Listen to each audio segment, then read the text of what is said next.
go to the top running back prospects here. And we're going to start things off with the list of just missed players here, Tom. So a couple of interesting names here, including Josh Adams, running back out of Notre Dame. You know, I think this is a very good class for halfbacks. I think guys like Adams, who I like, not a great speed guy, but has the power that you want. I think Nyheim Hines has great speed. He was number 11, by the way, just barely missed. Jalen Samuels is interesting. I don't know if he's a fullback, a tight end, a running back, or a slot guy. Maybe he's Larry Sanders 2.0. I want to see where he ends up going there. Kalen Ballage is a great athlete, but the production is not there, and I'm really not a huge fan of Bo Scarborough. He's older than you want. He has a history of injuries. He'll produce some flash plays, but he's not going to be a consistent player in the NFL. All right, let's do it. Top 10 we go. Number 10, Mark Walton, running back from the Miami Hurricanes. Tom. This is my dude. I was so disappointed by his combine, but I'm not going to put him any higher than this. Maybe he sneaks up to number 9 at some point, but I like him at 10. Didn't have a great testing at the combine, but I thought maybe that's because he's not recovered from that ankle injury. But what we saw on film was really good. Had some injury concerns, namely this year with the ankle, but I think he's a good athlete, even though he didn't always test like one. I'm going to blame the injury for that one. 10 carries of at least 25 yards in his career at Miami. 2 of 80-plus yard runs. Doesn't really have the power that you want, but I think he's kind of more of a committee type back who's going to be maybe a Duke Johnson type if you want to stick with the Miami Hurricanes for a player comp. But okay. I like Mark Walton quite a bit. If you want a number 2 back and you want to wait till day 3, I say take Mark Walton. I think he's going to be a very good player in the NFL if he's put in the right scheme that lets him kind of be a rotational, situational back. I don't think he's an every down back, but I think when he's on the field, he's going to be a guy that the fans like because he makes plays. Walton is at number 10. Let's go to number 9 now. John Kelly, running back out of Tennessee. I like this kid a lot, actually. He is an interesting prospect because his numbers weren't great in terms of a yards per carry average, but Tennessee wasn't very good. Right. So the plus side for me is that he didn't have a lot of touches, only 370. Limited mileage. So you're thinking, hey, this is a guy that will get more work in the NFL than he got in college and is going to be super fresh. I thought his burst was better than his combine numbers kind of say.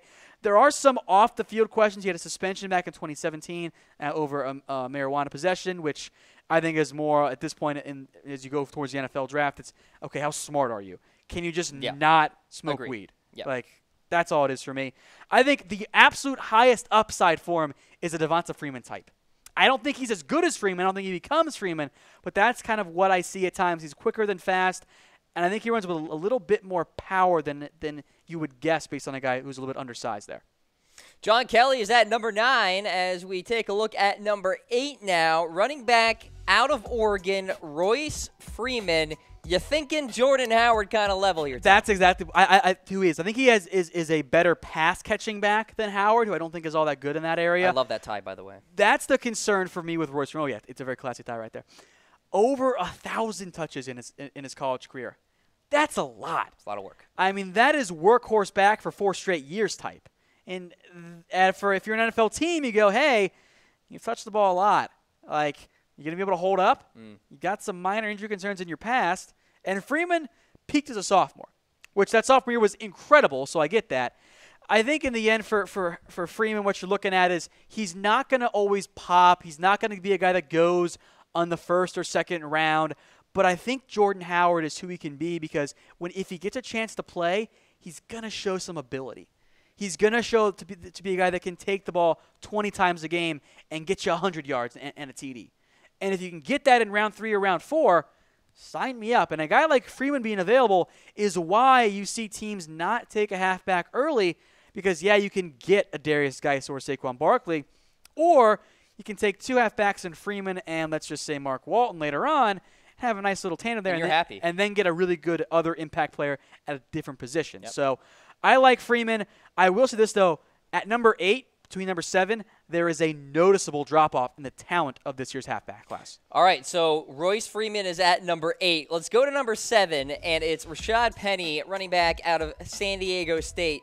He's a spark plug, no doubt about it. Great production this year at SDSU. I think he is a better player than Donnell Pumphrey, and I said as much last year during our NFL draft show. I wasn't a huge fan of Pumphrey. Penny, big play threat right there. Now, I don't think he has the best burst, but when he gets open space and when he gets up to top gear, he's not really going to be caught. So he's a little bit more of a slow starter as a runner, but the top-end speed is definitely there. Big play guy. How about this one for you, Cam? Had a run of at least 21 yards or more in every game last year. That's what you want in a halfback. That's the guy that's going to get big plays for you at almost every single game.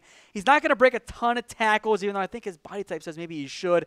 But he can catch, he can return. He's a 3-down back type. Maybe you want to keep him a little bit fresher and only give him the ball, maybe 15 times a game, maybe in that Lamar Miller type role.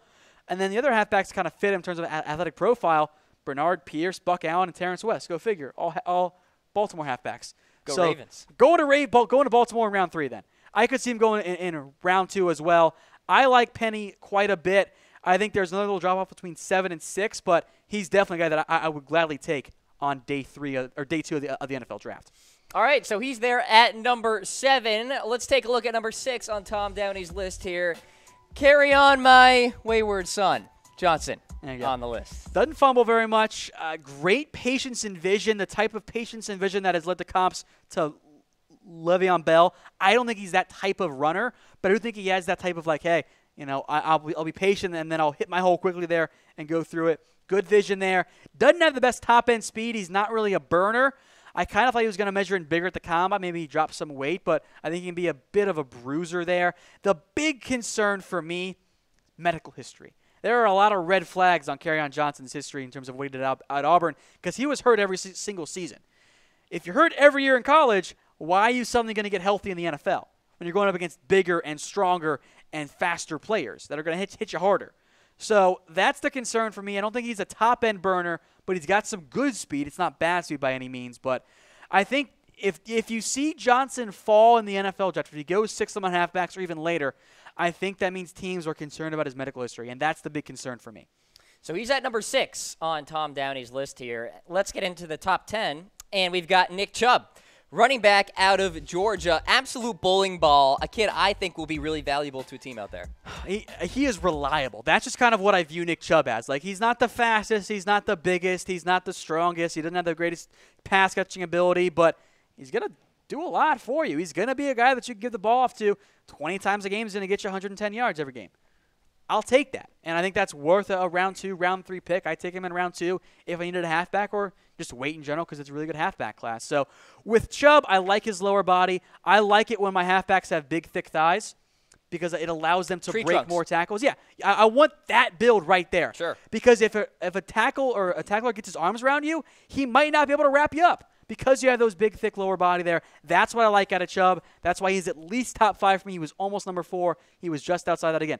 5, 4, 3, there is no difference in my eyes. Even 6. It is neck and neck. They're going to be all right next to each other on my actual big board. The knee injury in 2015, that's a concern. He's still very good, but he wasn't the same. He was better this year than last year, but he hasn't returned to 2015 form for Nick Chubb, where had he been healthy, he would have come out early and probably been a first-round pick. He's just not quite. He's still very good. Maybe he's Frank Gore, and he has a long NFL career despite the injury in college, but he doesn't quite have that same incredible athleticism that he had coming out. I'm very excited to see how all these running backs get drafted in the NFL draft. A lot of talent here, even as you go lower down the list. Nick Chubb's at number 5 from one Bulldog to another. Sony Michel at number 4, Tom. What are the differences here between these two players? The measurements really are kind of similar. I think with Michel, his numbers weren't quite the same as Chubb, or they weren't all that different from Chubb, but you want to use them in different ways. I think Chubb, and this is the way Georgia used them, Chubb was kind of more the featured back type, and Michel came in, and when Michel got the ball, he made plays. Sure. And that's why Michel was above Chubb. I think there's some Alvin Kamara type to him. I don't think you want Michel necessarily to be a 25 touch a game guy, but if you give him 15 or more in that 15 to 20 range, he's going to make the most out of him. He has that same type combine measurements as Kamara. If you want to go with a Georgia back, it's no Sean Marino, by the way. He is better in the passing game, can catch the ball more. I think he's more quick than fast, and some minor medical flags as well. He had surgery on his left arm twice. But he was great against the best competition. I like his vision. I like his burst. He's going to be a playmaker in the NFL. And this is the common theme for 4 and 3 for me. I went with the guy who can give you more big plays. That was my goal. And he's there at number 4 on the list. Let's get into the top 3 now. Ronald Jones, running back out of USC. Like him a lot. Speed, baby. Oh, yeah. Ronald Jones can fly. Do not let the 4.65 40 at the combine fool you. He pulled his hamstring, pulled up short. That's not how fast Jones is. Ronald Jones can absolutely fly. And by the way, Cam, we're going to show you this photo here. Tell me who Ronald Jones looks like in this first photo. That's LaShawn McCoy. Yes. Carrying the ball in the exact same way there. I don't know if that's necessarily his comp. I think maybe it's more along the lines of Jamal Charles. I get you. Because they're very similar athletically. But the way he carried the ball with that style of running, that was shady to me. So I see some LaShawn McCoy in him. I see some Charles. The big concern for me is, can he hold up and be an every down back? We found out that Charles could, but Ronald Jones is pretty slight. You saw it there with the B-roll photos. I just am concerned he's not going to be able to hold up and be a 20-plus carry guy back, which is okay. Maybe he ends up being a Felix Jones type instead, but I know he can fly. He is a burner. 1 touchdown in 19 of his final 20 games at USC. He's going to make plays for you in a very good halfback class. If I need a halfback in the second round or maybe even at the top of the third round, I'll take Jones. I'll go pair him with a bruising back later, but Jones is going to make plays in the NFL. He has home run ability every time he touches the football. Ronald Jones is at number 3. Let's take a look at number 2 now, Darius Geis. And I have no doubt in my mind, Tom, that this kid can be a 3-down back. It was funny. NFL.com actually had Jones ahead of Geis, and I'm like, I don't know about that one there. I saw some comments about Jones being too high, so there you go, I guess. Right. Geis is very well-rounded. I think that's kind of the main thing I took away from him. He's got good speed, good vision, good power. I think he's got some good quickness as well. The big concern, I guess, in the end for Geis is, hey, is he going to be able to hold up? Because he runs violent. He kind of runs a little bit like Marshawn Lynch. He loves contact, loves to take hits, loves to dish out hits as well. He's going to be fun to watch. Don't put too much stock in what you saw this year out of Geis. He was banged up a little bit. 2016 Geis arguably was better than Fournette. I don't think he was, but 2016 Darius Geis was incredible. And I think that's why he should go in the first round. I have a first/second round grade, but he's among my top 32 players this year. I like Geis a lot. He's going to be a very reliable player for you. He can be a workhorse back. He's shown the ability in the passing game as well to contribute as a 3-down back. So he checks off all the boxes there. Maybe you saw it on Twitter. There was there was a report that Geis had off-the-field issues, which I was surprised by because that's not what up until when I'd heard about Geis. He said it was his video game playing.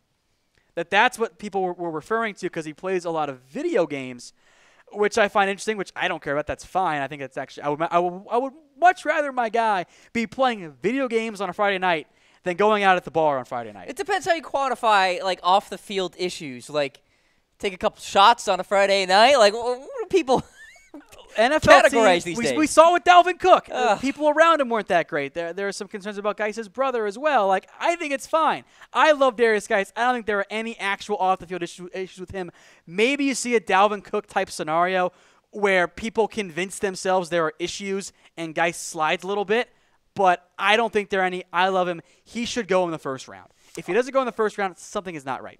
All right, so he's there at number 2. So with that, let's get to the top dog, and you all know who it is, Saquon Barkley, Tom. I mean, duh, right? Right. Like, it would have been wrong if I didn't put Barkley at the first overall spot. And I think you guys know the strengths with Barkley. Absolutely dynamic. A freak athlete. Will bust a couple of game-breaking plays at least once a game, oftentimes multiple.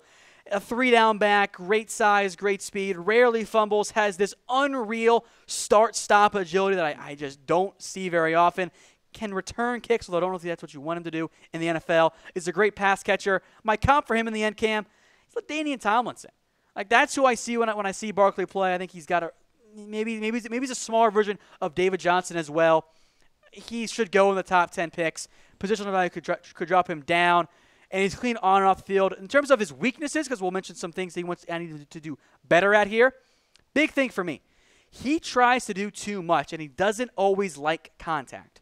He should play better and play with his size better than he actually does. He wants to bounce it out wide and go break the home run play, which is fine because he does it frequently. The issue is at times for Barkley, he's going to lose 5 yards, and you're going to be like, what are you doing, Saquon? Take the 3 yards. But then he's going to bust off a 45-yard gain and say, okay, it's fine. You didn't take the hole. You bounced it out wide, and you had a huge gain. That's okay for me. So Barkley, in the end there, has the game-breaking ability to merit the discussion alongside a Todd Gurley, a Fournette, a Zeke Elliott as the best halfback prospect to come out in recent memory. And there's no doubt he'll be fun to watch in the National Football League. He's at number 1. Let's summarize the top 10 running back prospects. Mark Walton, John Kelly, Royce Freeman, Rashad Penny, Kerryon Johnson, 10 through 6. 5 through 1, Nick Chubb, Sony Michel, Ronald Jones, Darius Geis, and Saquon Barkley.